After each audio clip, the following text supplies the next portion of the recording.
Welcome, everyone. This is Glenda Dawson, and you're watching Glenda's Dragons Den.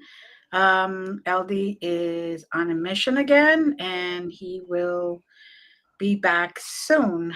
But in the meantime, I we have a great, phenomenal guest who's got a beautiful soul, beautiful personality, who I was blessed to meet through Galactic Alliance, which used to be Wish at that time. Yeah. Hi, April. Hi, How are Glenda. you? Good. Good. So, our audience really probably some of them have not ever heard about you because it was such a long time ago that you were we were there. And why don't you tell our audience all about you and how you Thank, got here? thank you, Glenda. I want to thank you very much for inviting me here today. And I am a visual artist, and I live on beautiful Vancouver Island. And I've lived all across this country, coast to coast. Um, and I had early retirement in my 40s. Mhm. So I really didn't know what to do with myself. So I filled my time with painting and drawing, and it's something I've always done my whole life. Even my natal chart says I'm an artist, so there's no disputing. I remember in kindergarten, the first time they brought out finger paints and how excited I was, and unfortunately, painting in school is always a special event. And so I used to bug the teachers all the time. Can we paint today? Can we paint today?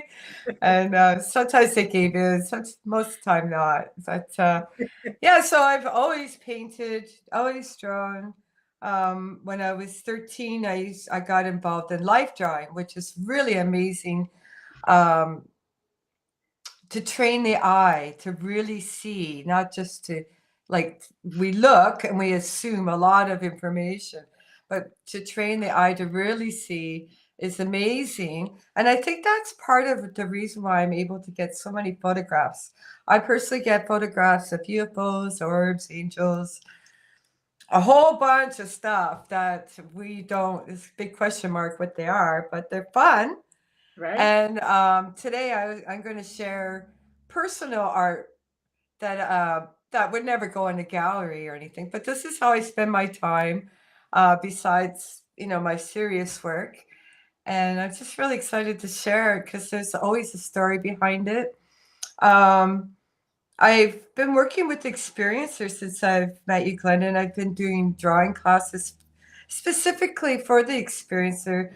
We're kind of a segmented population that's really isolated. Hmm. And by drawing our experiences frees up our energy and time.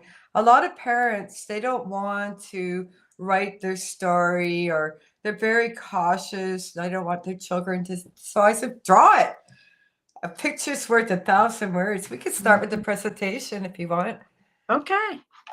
So I curated a whole bunch of artwork that is from my private collection. And so this is a new painting technique that I'm doing. It's digital. So it's a whole new world, that I've opened up. I personally enjoy doing oil painting, and it's quite a process. So digital is fun and fast, but there's limitations because it's not 3D. And so, yeah, you can go on to the next one. That represents heliopatic energy. Now, I couldn't come to Glenda's Dragon Den without showing you a dragon. So this is a personal drawing I did, after I came back from Mexico. I went to a place called the Temple of the Wind, and there was a small white dragon, um, there. Like, I don't know if anybody else saw it, but I definitely did. And it was sitting on the edge of part of the archaeological site, and it looked at me, and I looked at it, and I couldn't believe my eyes. So that's why I drew this painting. She is a female and pure white. So yeah, Beautiful. I had to throw that in for you. Thank you. A dragon. Yeah. Can you Uh, go to the next one? uh-huh. Okay, so this is an example that a lot of people can do. This is like a doodle. So Mm. I recommend people doodling every day, even when you're having your cup of coffee in the morning, just doodle because it's like brain exercise and memory. The benefits also like you're formulating ideas in your subconscious, or your subconscious is talking to you, but you don't really want to pay attention. Doodling will help. So this is a drawing of an apple tree, and for some reason I chose to put 12 orbs in them or Mm-hmm. around, and then a parallel tree behind it. So that's how I kind of see the universe and our world. And they're Very all nice. lovely words. Yeah, can you go to the next one? There we go. It's coming. Okay, so this is a very serious drawing. This is a recent one.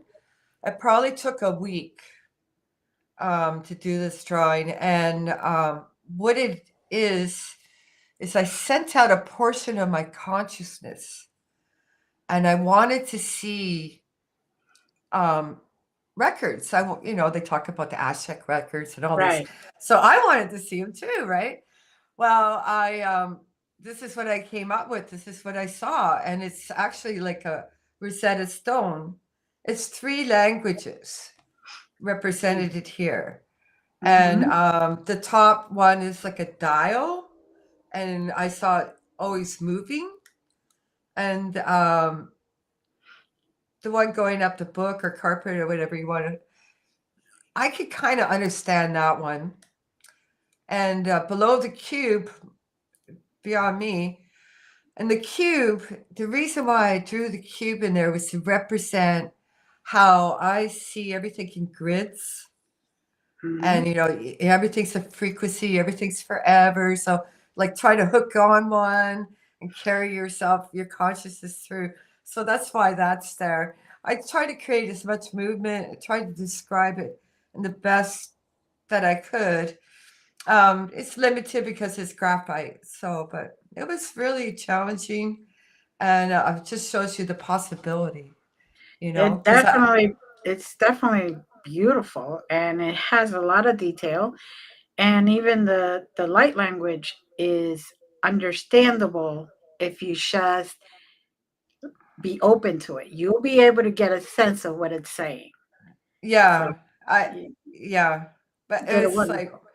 the dial thing was, really threw me off. It was like, okay, Yeah, okay, I'm just gonna draw what I see. So, there and you then go. I add more. Like I wanted to explain how I got it. That's why I put that little cube as a graph representation of a graph, how we can project our Beautiful. consciousness. Yeah. You can go to the next one.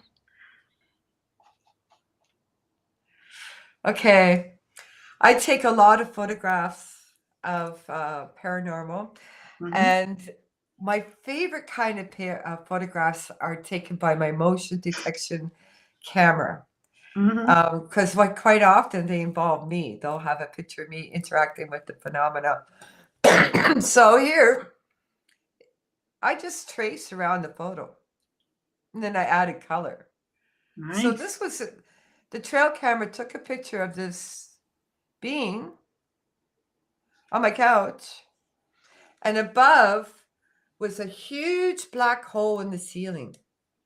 Hmm. It's a very strange photo, um, and rare, I would think too. But Hmm. she definitely had a headdress on with like a snake, Hmm. and I sense female.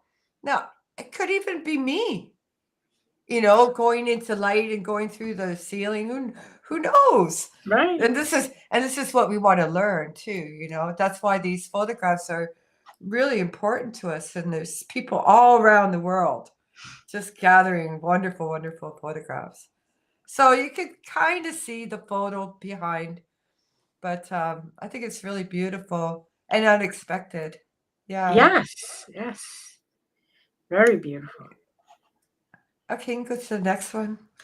Okay, I gotta go into the UFO world So, because I do take a lot of photos of okay, UFOs. that I gotta see now. Okay, so this one, this is a phenomenon that's really popular all around the world. Doing a CE5 event where people gather, have a Mhm. common goal. They want to have conscious contact with outsiders. They want to have peaceful contact. So this is just me thinking about these people, and you can just subliminally see there's beings that they're looking at. The fire orb is something that I see, and I videotaped. They're pretty amazing. So that's why I added that. But yeah, that's just fun art, Yeah, But there's like subliminal messages. So we're talking about the technology and the people and the cell phones, and there's like a whole story going on here. So yeah, it's just fun to do. Yeah, you can go to the next one. Okay, this is really important.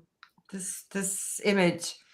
And I encourage, again, experiencers to put down on paper, even if it's thick, 1,000 words. So this was a couple of years ago, my friend and I went to the beach, and where we parked was higher than the beach. Mm. And so as we were going down, we saw this UFO, plain as day, hovering above a crowd. The beach was full of people, children, animals, blah, blah, blah. Not only that, but there was people on paddle boards. The water was beautiful. This is kind of like the landscape that I'm in. And nobody noticed. And it was just hovering over all of Wow. us. And we did get a photo before it took off. And it was conscious of us. It was conscious that we noticed. Mhm. But the hundreds of people that were there didn't notice, which I find really shocking because I have gone into situations like that before. And so my theory, my hypothesis is that they emit some kind of frequency. Right. So this is why I added, innocently, this woman's with her child and dog at the beach. Meanwhile, there's this UFO lurking above them. What the heck is going on? So I took the photo, and then I used my remote viewing skills to get more detail because, these photos are Right. really into script, right? You Right. definitely could say yes. And there was two of us that saw it, and this was daytime. Now, why all the people on the beach? I mean, I was looking up and down for remote controllers. I just couldn't believe my eyes. And Well, and and believe me, the next time this happens, if it does, I'm going to make such a fuss. I'm going to point. I'm going to scream. I'm going to get everybody to notice because what the heck is going on? Why well, aren't they you're noticing? you're open to it. You have always accepted the fact that there's more out there than what we have been Hmm. shown. So people are just blinded. They Yeah, I just think close they, their eyes. an interesting fact about the human eye, and I learned this as an artist, Mhm. is that we only see 10% of our environment. We only have three cones. So what the heck is going on all around us? I always wonder. So and as a trained artist, we do see more. Mhm. I do notice that visual artists, um, any movement that we're acutely aware of. So, but this is my first saucer that Wow. I've seen. Very And so I took the photo and I remote viewed it to give it more of the detail. It's right. very interesting. So, and just the whole setting is a little unsettling to me. Families are at the beach, idyllic day. And then what the heck? How often is this happening? These are all the questions I have, right? So, Yeah, anyways, that yeah. that I could It was see a good that. experience. But if I don't draw this, if I don't explore it, if I Mm-hmm. don't remote view the vehicle, then it's just like a fading memory. Mm-hmm. So that's the benefit. I have the photograph, but it doesn't give you the feeling, the Right. feeling of what the heck? People on the beach and this UFO's over top of them. What the heck? So we have to, what the heck? Anyways, All right. that was a shared experience, daylight, and doesn't make any sense to me. Okay. Well, like I said, it's probably because you and her are open to all possibilities, and I sometimes wonder, people just focus on what they're doing. I think so, and I think maybe because it's not part of their consciousness, Mm-hmm. not part of their reality, Yeah. they just wipe it away, I think. Yeah. So this is a painting I did, many, many, many years ago, and you can even see there I was working in grids. So one of my favorite things to do is to imagine a cross section of a Uh-huh. UFO, and what's the guts look like? So this is a cross section of a UFO. I have photographs. It took me a long time to figure out actually what this was, because originally I had it standing up, but actually it flies this way. Mm-hmm. And you can see like this energy rings around it. Um, and I call it Blinky. That's my nickname for that particular model of UFO, Blinky, because it has this blinking pattern. And people all around the world have seen this. So Mm-hmm. what I'm describing here is like in the center of the vehicle is like a glass tube. And the glass tube has energy and it goes through a system and it creates its own energy. And within the perimeter, if you see these blue spaces that I Mm-hmm. made, is liquid, but it's lighter than water. Hmm. So it's creating its own energy. I put these two little figures here to give you a sense of scale. Okay. So it's a cross section. But yeah, I was really excited to do this. It took me a long time to do too, in oil paint, just till I was happy with what I think I saw. What Mm-hmm. I This is what I think I saw, and then I put it on canvas, and then it goes in a cupboard somewhere. And so Glenda comes. Can you show us some exoconscious art? Yeah, thank you. The next photo. Yes. It's going. There it goes. Slowly. There it is. Okay, another oil painting. I did a lot of these series. Again, in the personal collection, it's not,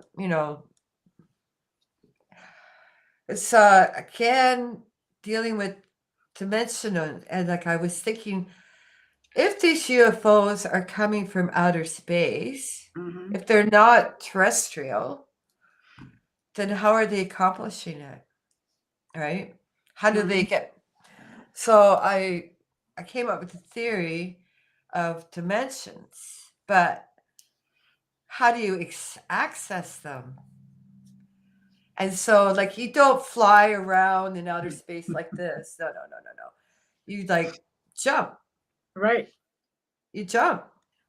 You jump. So I'm trying to describe this jump where you go through some kind of portal and you want to hit the other one, right? But there's all kinds of action around there because not just anybody can go through. So there's like portal real estate. People, beings are, manning it. So you got to know the special password. This is about an artist's imagination. But I really like the effect. And I think I was, pretty happy trying to explore that dilemma. Like, how do they? It's not A to C. It's like A, B, C. So you skip, and artists do that all the time. We're great Mm-hmm. problem solvers. We go A to D. Mm-hmm. We skip all that middle stuff. So yeah, yeah, I like that one. I mean, Yeah. it's just yeah. And the next one, oh, interesting. So I take a lot of photographs of orbs, but I used to see them way more before I took photographs. And so this is kind of like a doodle. Mm-hmm. I say, well, this type of orb is more mechanical. This type of orb is more spiritual. This type of orb. I've identified 18 different types of orbs just from my experiences and photographs. And I have a library of photographs and videos that someday I'll go through them. So this is what I imagined. You could go to the next one.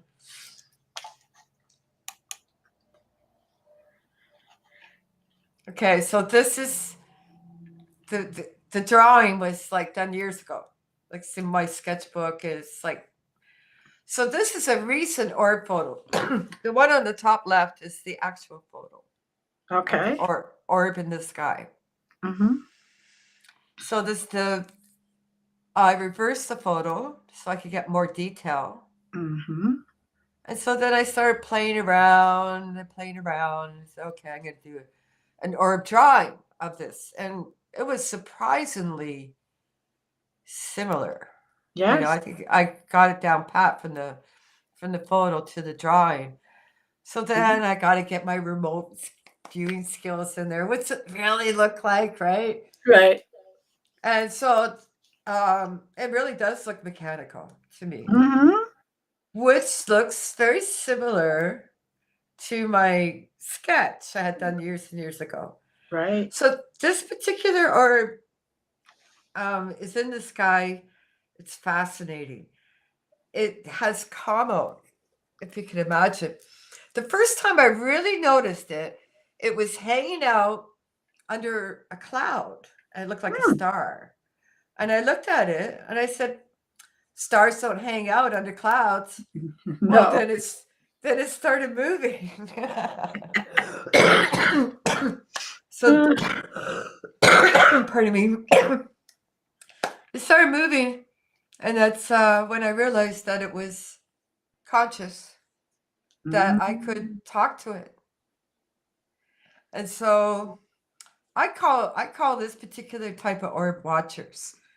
I've had to nickname everything. So these particular orbs, they just kind of hang around, fly by. You can call them in. You can talk to them.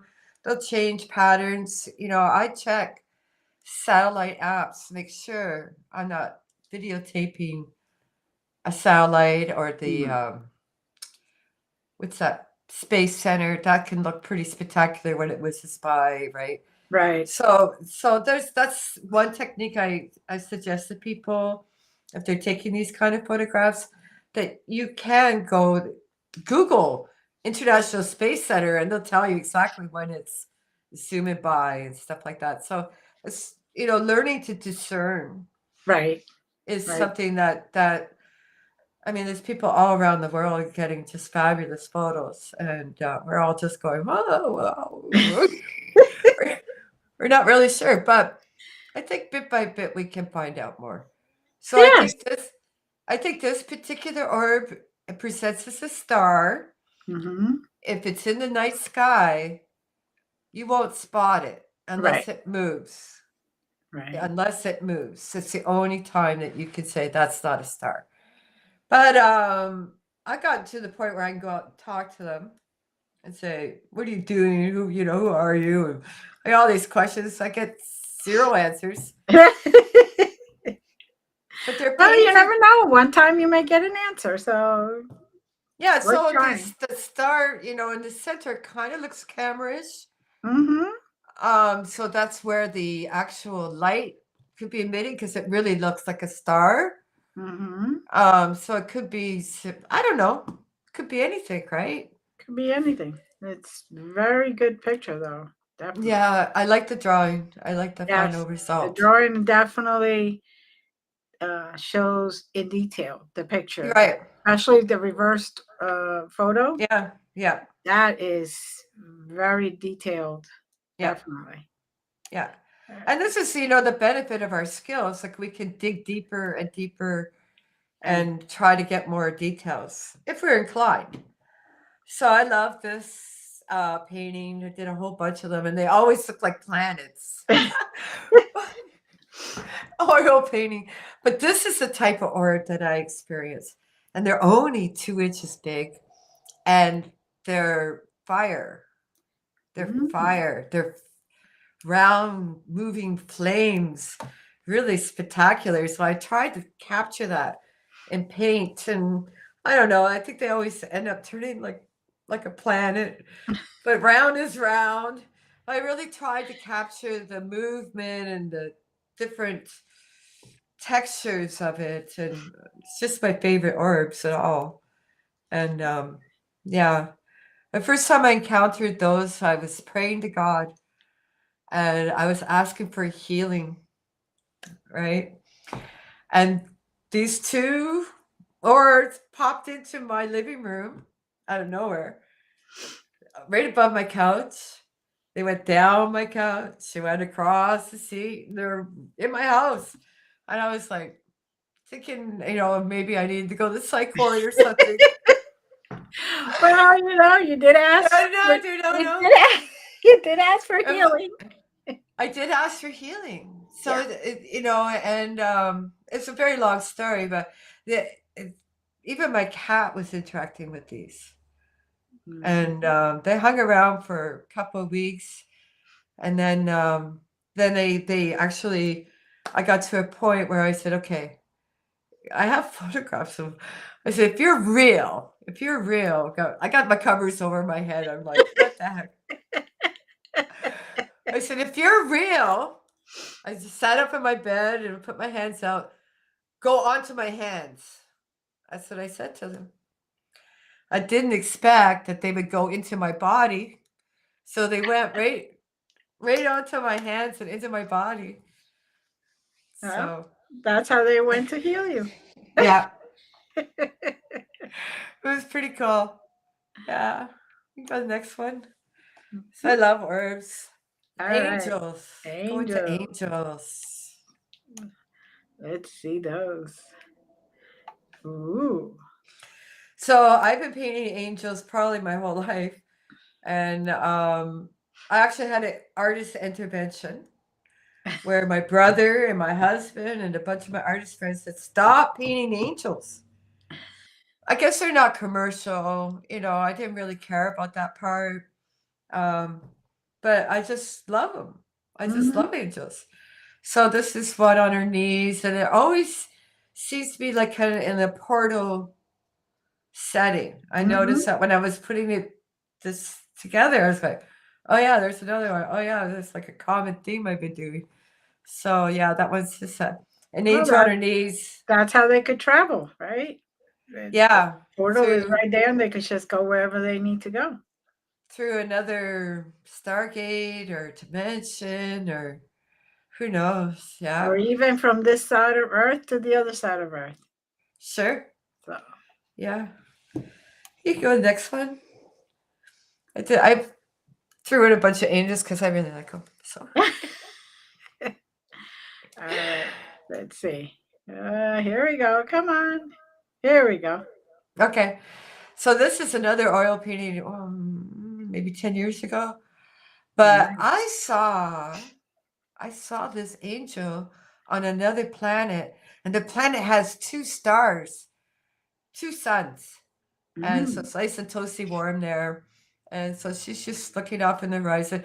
And even then I was self-conscious about my paranormal life or whatever. It's always like, as an artist, kind of trying to hide it. So these they're not really public art.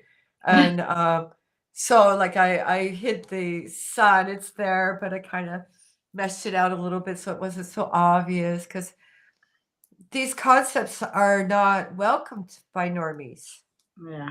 I found, right? So I don't want to rock anybody's world. I just want to have fun. So this is my angel in the 5th dimension. It's, oil paint. Beautiful. It's beautiful. I love it. Yeah. And the detail on the wings there. That I love. Yeah. You can go next one. Mm-hmm. So in the fifth dimension, myself in the fifth dimension, I have a body. I live on a planet with 2 suns. I really like that. So here again, light and sound, right? Mm-hmm. This is probably 20 years ago, this painting. And so again, we're seeing that circular vortex thing again. It's a Mm-hmm. common thing with my art. And sound. So it was about light and sound, this particular painting, Angel with the flute. She's pretty exotic looking. Yes. And yeah, I think she's pretty. Very. Getting that movement in. Yeah. Uh, You can go to the next one. yeah, there it is. Okay. So this is more recent, right? You can kind of see how I've evolved over the Mm-hmm. years. And so now we have, I have an iPad with Procreate. So you could do, I really like it because it's similar to oil paint in the process that you work in layers. Mm-hmm. So when I start with the oil painting, it can take me up to a year to complete. I tend to do 5 foot by 4 foot paintings too, so that's another good reason. Okay. But you're doing layering and layering of color, and with Procreate, I found I can do that similar technique, and it's a lot more flexibility, in your drawing, you know. So I think it's a really new, great way for artists. Mm-hmm. The only challenge I have with it is that it's deletable, Mm. where an oil painting is 3D. We know oil paintings last centuries, Yeah. and that's another reason why I shy away from acrylic, because acrylic paint is plastic, and Mm. on a molecular level, it's always spinning, spinning, spinning. So if you put 2 acrylic paintings together, face to face, they weld Oh. in a very short time, like Hmm. within minutes. So at the molecular level, they're spinning. Mm. So I always wonder if, like 100 years from now, that spinning will make the painting great off the canvas, So I'll stick with the oils. But the digital drawing painting programs are pretty fascinating. I've been trying a lot of different ones, and I like the effect. I do like it. Mm-hmm. Yeah. It, So it it's gives just you a a new media to try to bring those experiences out. So. yeah. But my voice is always pretty consistent. So Mm-hmm. this is exciting painting. Um, so I go on these consciousness travel journeys, and I follow the water. I can follow water anywhere. So I followed the water deep into some cave. And so I'm sitting here in this cave, looking out at everybody saying, "Here, you can come out this way by the water, by the water." This is how you get out. And then all these people are coming towards me. They want to get out. So, but it's fun being an artist, you know? It is. If you could bring everything that goes in your mind and how you see them hmm into a actual canvas or computer or whatever, but you still are able to bring it out. That's beautiful. Yeah, what I try to do is evoke a feeling in the viewer. I Mm-hmm. mean, these are personal collection. This is just Right.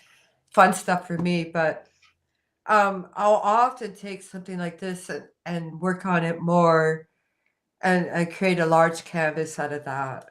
So Mm. these the digital painting is quicker, um, but it doesn't. I don't know. I like it and I don't, but I like the feeling. Like the off into the distance, and Mm-hmm. you can sense the cave, and almost like a church, and it's like, come here, this is where you get out. So I really I've done series and series of I really sense that there's a whole refugee system, a whole refugee people or entities, beings that are trapped within a dimension. Yeah.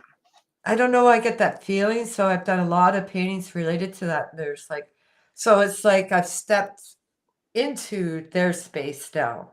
Right. So it's kind of Wonderful. fun. Yeah. Wonderful. You go And, next one. mm-hmm. Consciousness, exoconsciousness. Yes. Here we go. Oh, Here we go. I hope I'm not going too fast. No, you're perfect. Okay, I have shown this picture. Grant Cameron did an interview many years ago. I showed him this picture, and so in consciousness travel, I go within the dimensions, and I try. I Mhm. work really hard to do that and learn how to do that. And the fourth dimension is one section I avoid. I'm really not interested in there. It is so busy. There's so many symbols. There's so many. It's a mash of stuff. And it's really hard to discern what's going on. When I was 18, I was given a book, Journeys Out of the Body. Mhm. And it was talking about, astral travel and leaving the body and how it's so easy and it's spontaneous and it's true, if you want to try. Right. And so what this painting represents is a reptilian and a Draco. Now now the Dracos, in my opinion, are quite superior minded, and so they won't drive their own orb through the Right. dimensions. No. They need someone to do that. And he likes jewelry, nobody to mess with.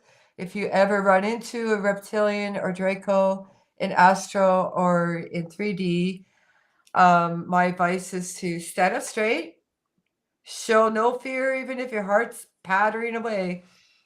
Stand up straight and look them in the eye, because they love and feed off fear. Mhm. Don't give them that. Yep.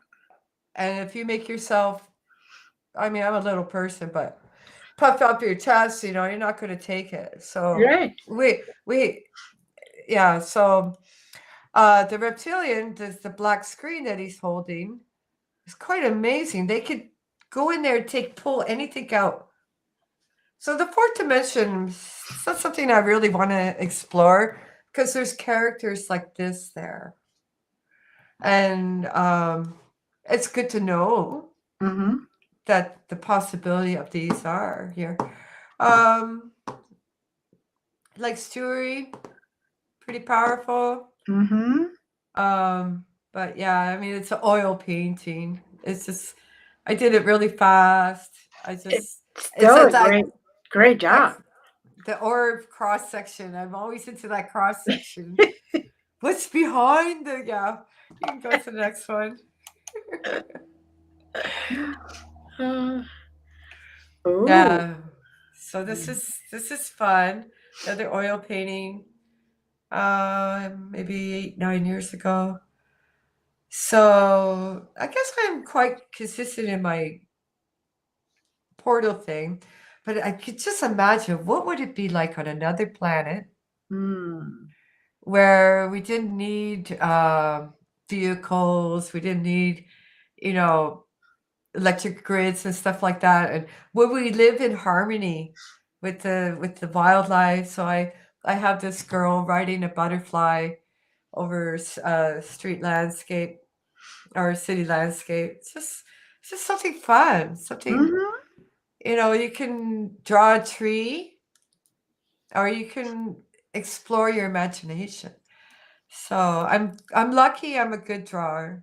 I'm lucky because see, it's still, these take time, this kind of painting develops, because you're starting with nothing. Literally, I just have an idea. I Mhm. want to have a butterfly and I want a girl riding a butterfly. And that's how I start, right? It's then how to make it into a composition, how to blah, blah, blah.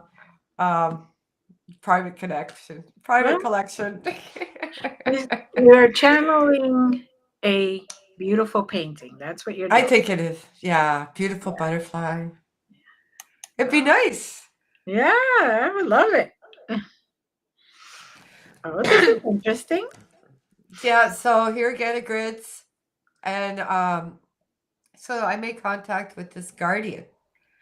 And so they're not fully formed. And like orbs, I think they're only portions of a, like some of them are portions of another being's consciousness.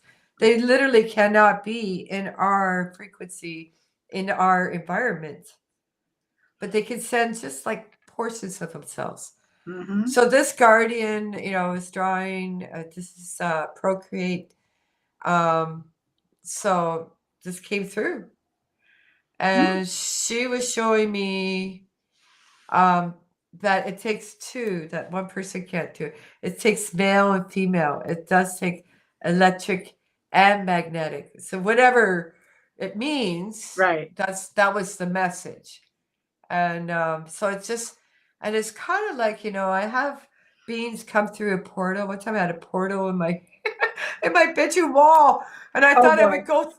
I thought it would try to go through. I'm taking a video of this being throwing orbs at me. And I said, "You want me to go through? You want me to go through?" I tried. I got a big black eye. I got the biggest shiner you can imagine.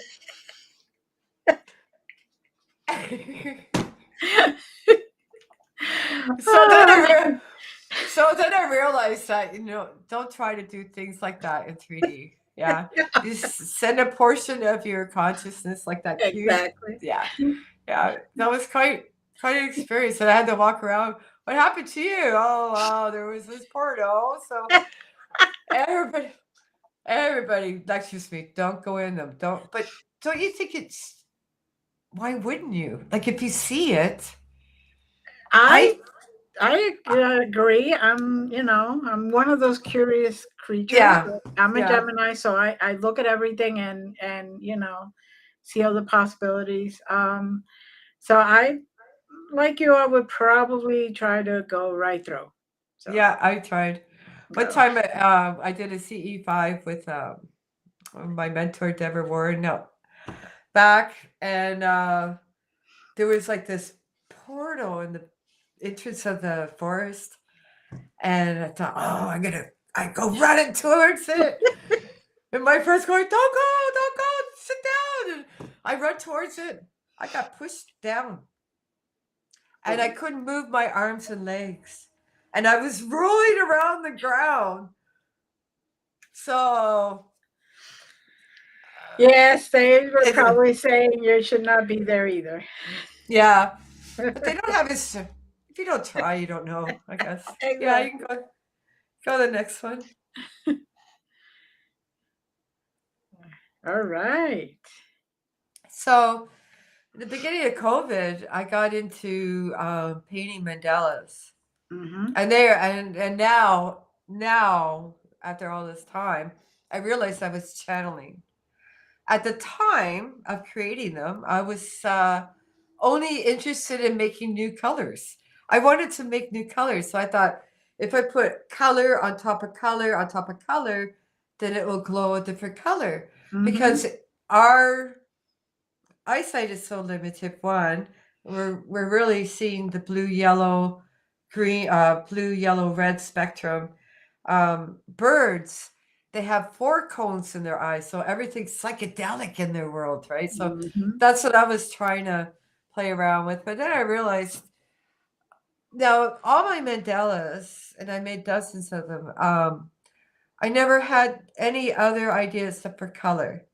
So I just started in the middle, and I didn't worry about pattern. I never had that in my mind at all. So each one's different. And now, looking back, I realize they were channeled, geometric. So this is a oil, but you could just see like the dots on the dots on the dots. So I was like many, many hours, and then I would go, oh, I need to wash this with gold, and yeah, It's beautiful. this. It is, and it looks great on my wall. I mean, yeah. So this is another example. So literally, I took drill bits, Mhm. drills bits, and I used those as stamps. So I dipped my drill into the paint, and then I would put it on the canvas. And Oh. I never had an idea of design. I only wanted color. That was the only thing. And so now when I look back at them, I go, whoa, that really is channeled geometric shapes. And they're Mhm. all different. Everyone's different. So, A but lot it of was a lot energy of coming fun. out of them. Yeah, a Yeah. lot of energy coming out of them. That's Yeah. for sure. There is. Yeah. And a lot of fun. And I love the imperfections because it's hand done. You know, Mm, if I did this technique with Procreate, with the digital software program, it would be perfect, right. right? But it So is perfect. It's the way it's supposed to be. yeah, it is the way it is. But I mean, the dots aren't perfectly round, or that's what I mean. But yeah, if I did it in Procreate, then I could change the color spectrum. I could do all kinds of things with it. But this is how I fill my time. I listen to Space Out Radio and May Medellas. Yes. So what Now, do what they would look you? like? What do Ooh. they look like? Besides our angels. So this Okay. is this, this is a Procreate in painting I did of an Anahazi Lyran elder. Mm, And I just love her. So very powerful. But then again, it's not in our dimension that this kind of feeling or sense that I get to right. create this image. So Well, I really again, you like it. channeled it. You asked to see, and that's how you see. Some That's people right. can see it right through their third eye, through their naked eye. You see it through your art. Yeah. So, So it's a friendly Lyran. yes. We don't see much Lyrans. No, no, we No, don't. we don't. We don't see any. So this is a dimensional being. Mhm. Just what do they look like? So I mean, could look like that. I don't know. I love the imperfections. I mean, this kind of painting probably took me, a couple evenings. Uh-huh. And the feeling, you have to sort through because you're presenting something that's not mainstream, right? Mhm. Not acceptable yet. Ah, And I don't think people really are interested in this kind of imagery, I think people are. They're just like you said. They're a little afraid. They have Yeah, fear. Who knows how many people have seen this being true. and just won't admit it. So. Yeah. Yeah, I mean, well, we look at our ancient history even. Yeah, Blue exactly. blue-skinned beings lived on the earth, Mhm. even ruled Egypt for a short time. So, um, where do they live? Do they are in our dimension? See, being an artist, you just like have all these questions. But I think it's a pretty painting. I think Yes, it's it pretty. is. It definitely is. Okay, so now we're looking at a whole new, brand new technique that I'm doing. Okay.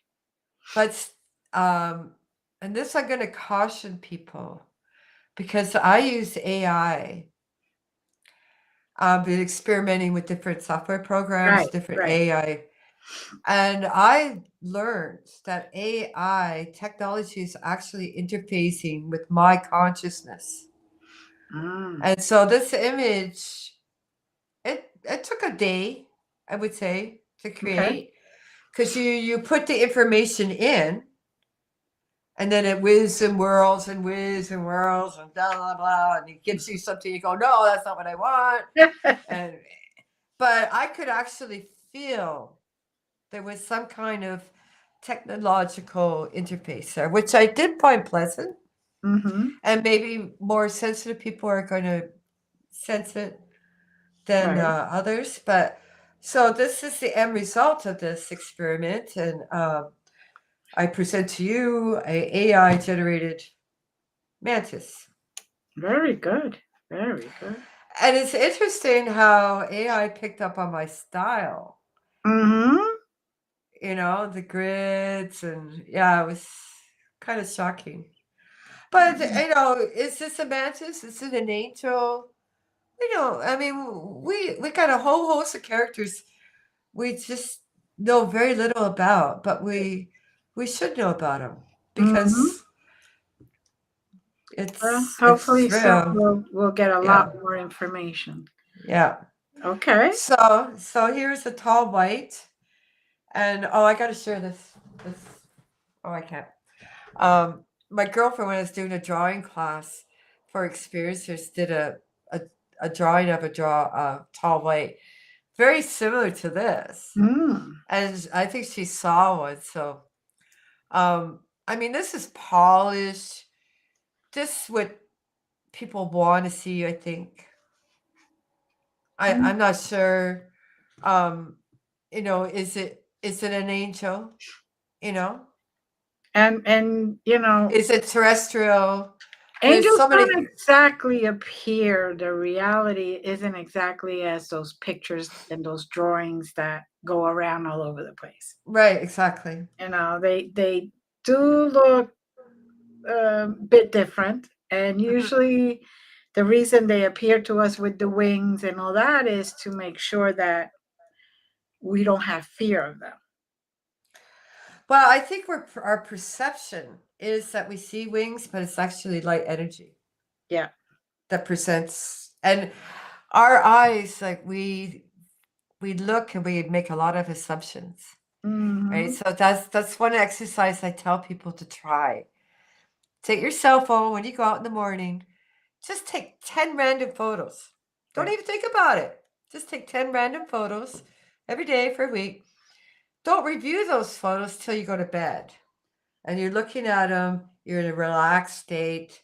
Your subconscious mind is talking to you all the time and will reveal what it sees in your Hmm. photos.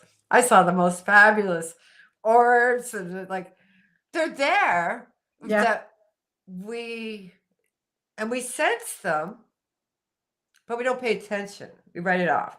So Okay. this little camera exercise is really for yourself to, Hmm. to notice what your subconscious is noticing and trying to get you to see. So that's a kind of a fun exercise for sure. Next. Pardon me. All right. Oh, Here we okay. go. Here's my friend. Ah, So this is Andrea. a Andrea Perrin. Her father, Roger, asked me to do a portrait of her. And so it's hanging Nice. up in their house. And so, yeah, that's the more serious type of artwork I do, portraits. And so I love doing commissions because I Hmm. love tapping into someone else's imagination and trying to describe what they're seeing. So that's kind Hmm. of fun. Um, my experiencer classes, I've tried working with non-experiencers and they just don't get it. I really am only interested in working with experiencers. We have our own vocabulary. We have our own set of challenges. And the more we connect, the Hmm. more comfortable we are going to be with our experiences. Because mainly we're off this small segment of population. We're really vulnerable and nobody wants to talk to us. That's what I noticed. So Well, people just don't understand unless they experience something, right? It's like anything in the world. If before mhm. everybody thought that, you know, there was only one place, that was it, that was the whole world, and they didn't realize that there was a lot more to the earth than just the place that they lived in, because Sure. so I can relate to that. I mean, I going to church as a kid, I thought the world started 2,000 years ago. I think we all did when we were young kids, okay? That was the only one that probably that I know that got kicked out of Sunday school. Uh, Really? yeah, well, Oh, here's the deal, okay? You're not supposed to have relations with anybody that your family with, and but they only talked about Adam and Eve and their oh, kids and their grandkids, and I'm like, wait a second now, just asking yeah. for a question. So they said that I just have to believe and blind faith. I'm like, no, this curious girl just doesn't go there. I believe there is a higher power, but I don't believe that it's exactly as people say it is. No, I think everybody's perception is. I mean, you Right. could. I was mile zero, and there was two great big huge fire orbs in the sky, Mhm. UFOs, and there was a whole crowd of us. And then everybody started leaving, and my friend that was with me hit me on the shoulder and said, "Let's go." I said, "No, I want to watch the UFOs," and he said, "Forget about it." And that's when I realized what happened to that whole crowd. Wow. They chose to forget about it. Yeah. Yeah. So that's what it is. So we're almost out of time. So speak to us a little bit about the book. Making contact with orbs Yes. is it has 60 different photos that I've Mhm. taken of orbs in my house, in my outside, and was really I was pressured by Jordan Maxwell. He came here in spirit, and he said, "You got to get those photos out. You got to publish your photos." So it was really so yeah. I have a lot of YouTube orb photos, and there's a couple of other orb photographers. We're thinking of working together and trying to help educate people. So Nice. yeah, so Nice. you could go to have a lot of YouTube videos too, little ones, just for fun. So I'm going to put up your website again so people can find you. And, if they're experiencers also, so they can, share their experience and never know, they may decide to heal by doing art because by letting it out, you kind of get a It better is, it understanding. is, it is empowering because when Yes. you have a experience, you're going through it in your mind over and over and over and trying not to forget any detail.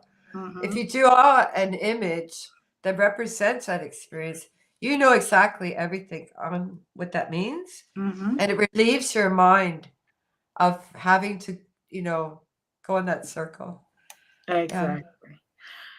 Well, we're almost out of time. I do appreciate you coming, April. Oh, thank you for inviting And me, Glenda. oh, please, anytime, come back and show us more.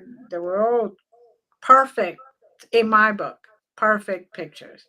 Thank you. Even those that you said that were not perfect, to me they were because they shared some very intense energy. Yeah. Yeah. Some was very healing, some was very empowering. Like you could feel the power behind them. So, all right, thank you, everyone. Thank you, April. And Thank as you. always, many blessings. And we love you guys. Bye. Bye.